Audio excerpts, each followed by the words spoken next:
Guys, welcome back to Moss-Bound Carnivores, and today we'll be talking about the Drosera capensis, also known as the Cape Sundew.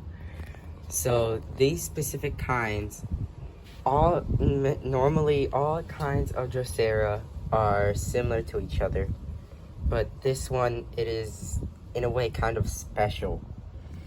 So I will be going over all different kinds of watering, care, eating, everything that I've collected through care guides and personal experience. What I want to go over first is the price of these.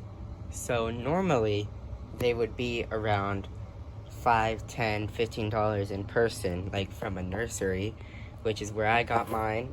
It was saved from, I guess what you would call the death cube. I call it the plastic prison. And in like online shopping, these can get like between $15 and $30 because of size, health, shipping. All that can add up pretty fast. I got mine from a nursery, like I mentioned a couple seconds ago, and I recommend you get yours from a nursery too. And I will also try to put little timestamps and sections of the video. I actually haven't figured out that feature yet, so please bear with me as I try to figure out how to put different times in the video so that you can switch through them. To start off with this beautiful plant, I wanted to go over what makes it unique, which is its way of eating. So if I can get up close and the camera can focus, you will see little drops of what looks like dew. It's kind of hard to get the camera to focus, so give me a second, please. There are little drops of dew, and that's on every Drosera. And those little drops of dew to flies, they buzz around, and it smells like nectar. So they come over and they land on this trying to get some of the nectar. But the thing is, I won't touch it. It is a very sticky nectar, and it's not actually nectar at all. It's very sticky, and they can't get off of it once they land. So they end up like this fly, which I will explain the process later. And by later, I mean in a couple seconds. Ooh, little bit of wind. A lot of wind. Okay. But how these things eat is that these little droplets of nectar, they have digestive enzymes. I stuttered a little bit. Please pardon me for that. But they have little digestive enzymes in their dewdrops. And what happens first is that I'm going to use my finger as an example. So once a fly lands on it, they feel the fly and they slowly curl up around it, just like this. And then after it curls around, the little hairs that the dewdrops are on will start to point towards the middle of where it curled around, so that all the digestive enzymes can get on it. And then after that, it should be done digesting in a week. If it takes longer than a week and it still hasn't opened up, chances are its conditions are not exactly how it wants it to be. And if it's not producing the dewdrops at all, that's most likely a problem with humidity or really any kind of water. Next thing I wanted to mention was watering, which I had discussed about why the dewdrops wouldn't form if that was a problem for you.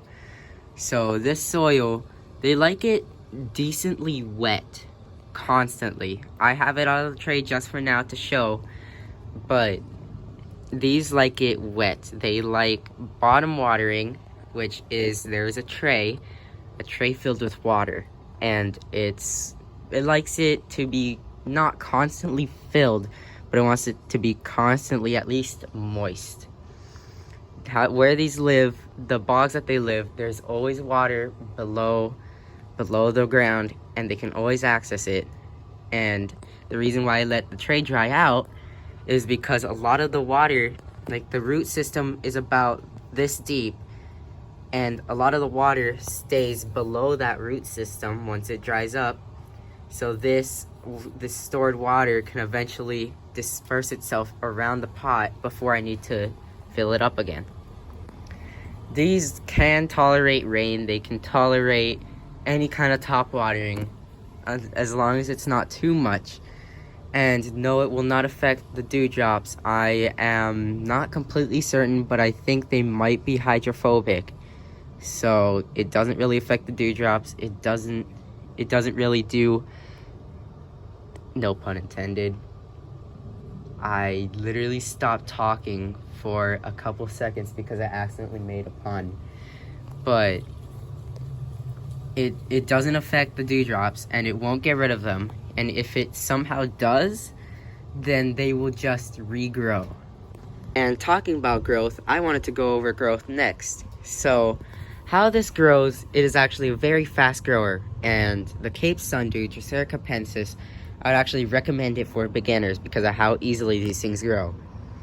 They are basically considered the weed of carnivorous plants.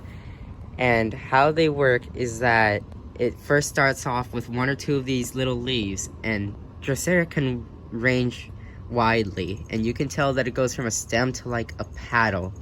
For others, like the spatula sundew, it's a stem and a circle, and it doesn't wrap around. But the Cape Sundew, these like to wrap around their prey.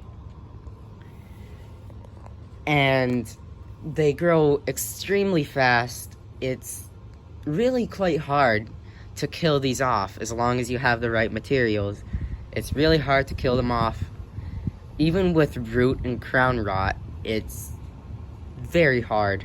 And if you somehow kill one of these in the right conditions, I'm not even gonna be mad at you. I'm just gonna look up to you like you were a god, because I don't even know how. And another cool little thing about these, another thing to add on why they're the weed of carnivorous plants, is that they will grow extremely fast. And see, this leaf right here, this leaf, it's already unfolding. Last night, it was the size of that second smallest leaf down there. And this one had just barely surfaced 3 days ago, and it's already ready to catch more flies, more spiders, whatever gets on it. So these are very fast growers, and they are amazing. As far as reproduction goes, which is also very important about learning how they grow, is that there will be a flower stalk right in the middle of the plant, and it will shoot up. I believe if this were to flower, the flower stalk would be right about up here. So yeah, very tall flowers. Basically like every other carnivorous plant. And these can actually self-pollinate, which also makes them like a weed of the carnivorous plant world. So they self-pollinate, and they also scatter their seeds. A lot of people have reported if they have a huge bog filled with multiple types of plants, or they just have carnivorous plant pots near them that are watered regularly, even if there's no Cape Sundew in it. But as long as there's a Cape Sundew near it that has had seeds, chances are you will see baby ones. Little baby ones. I'm pretty sure they're about this tall. Little baby ones ready to catch. So yeah, they are considered the weeds. And they can grow. They are very suitable with a lot of carnivorous plants. I don't think they can go well with ultracolaria, also known as bladderworts, because those like constant not moisture, but it's more than wet. I'm just gonna say that it's more than wet. It's basically constantly keeping the tray filled with water to the brim. So these things, I think they can actually get crown rot from that, which is very surprising. So yeah, with growing, it's gonna be amazing for them. pretty much anywhere in the world. It doesn't matter. These are actually perennial, I believe. So they will die off during the winter, and that's normal for their growth. That is completely normal for their growth, but that perennial part, I will mention it right after the cut, and just making sure that they're perennial or if they're tropical. And coming back from the clip, I just looked through the internet, through a couple different sources. They are a perennial. They will die off in the winter as long as it gets cold enough or there isn't enough sun. This is completely normal to them, and it is fine if you see it. This actually is a very big problem with a lot of carnivorous plant growers.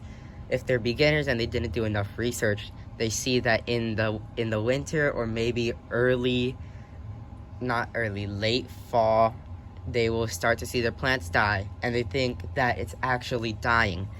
As long as it has enough sunlight, if it's green, if it's nice, it's a nice green color, and there's actually a rhizome that's white. I can't show that, and I'm not gonna uproot it.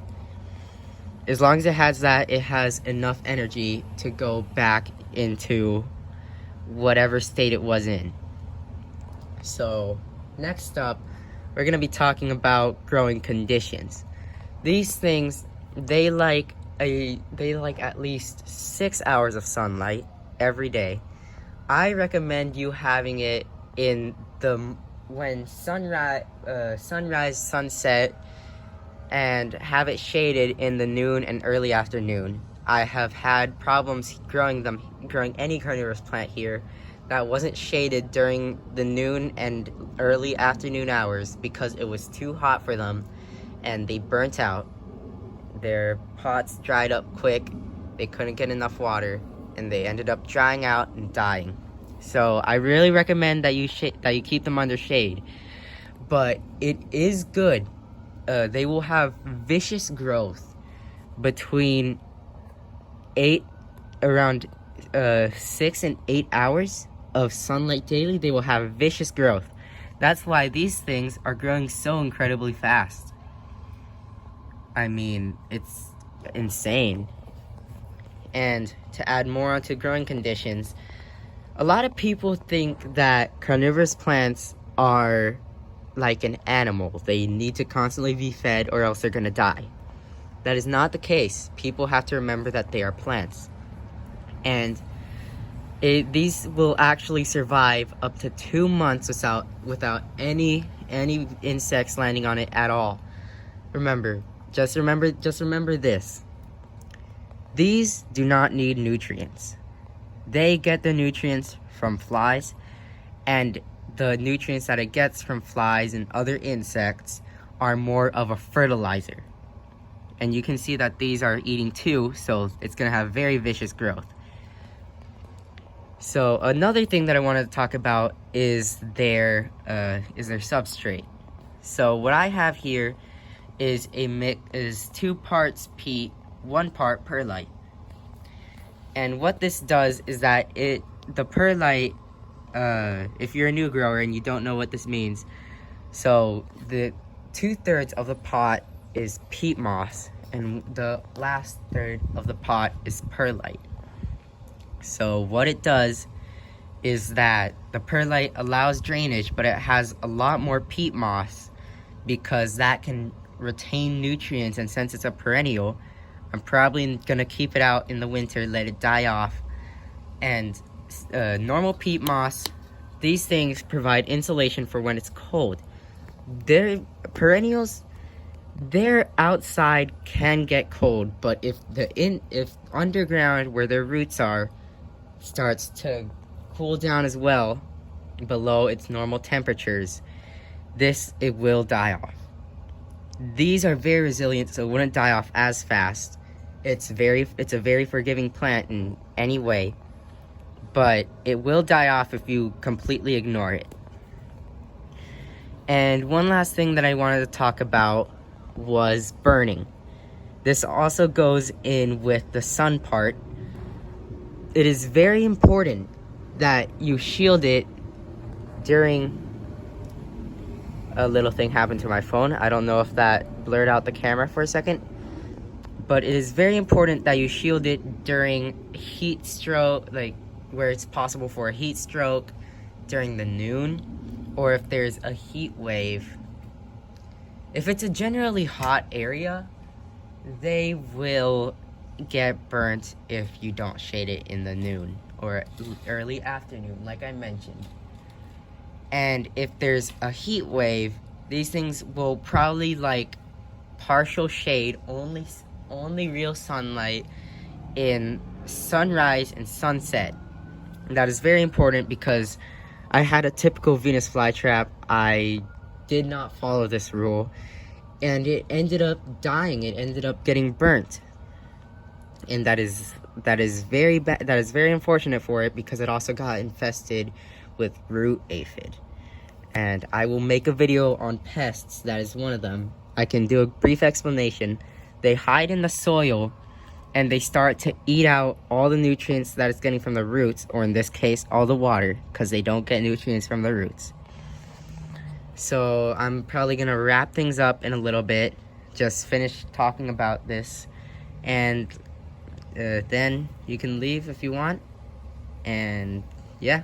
So the final notes that I wanted to add onto this was that the plant itself, this is a 6 by 6 by 8 inch pot that I have it in. This is actually a baby. Not a baby, more like a kid. This is it compared to my hand from the top, and then this is it from the side. So they are very, this one's not very small, but it's kind of small. And you always got to make sure that your pot is the right size throughout its growth. You cannot just throw it into this big of a pot whenever it barely seeds. That will invite unwanted fungus, unwanted bacteria, because the roots can't reach that area yet. So it's very good. I would recommend a pot about this size. A pot about that size would be good, and then slowly increase the size as it gets older. So it's very important their roots go straight down. They don't spread out, they will go straight down, and you will understand what I'm talking about once you repot these. So it is a very unique plant, and these little spades that they get, the little shaped leaves, they will actually, with the older mature plants, which I believe they fully mature in 3 to 4 years, they have tons, and I mean tons of leaves, to the point where it doesn't even look like the original plant anymore. It's just packed with leaves, and when it starts to flower and all that, it makes it even harder to tell which plant is which because of how many leaves these things get.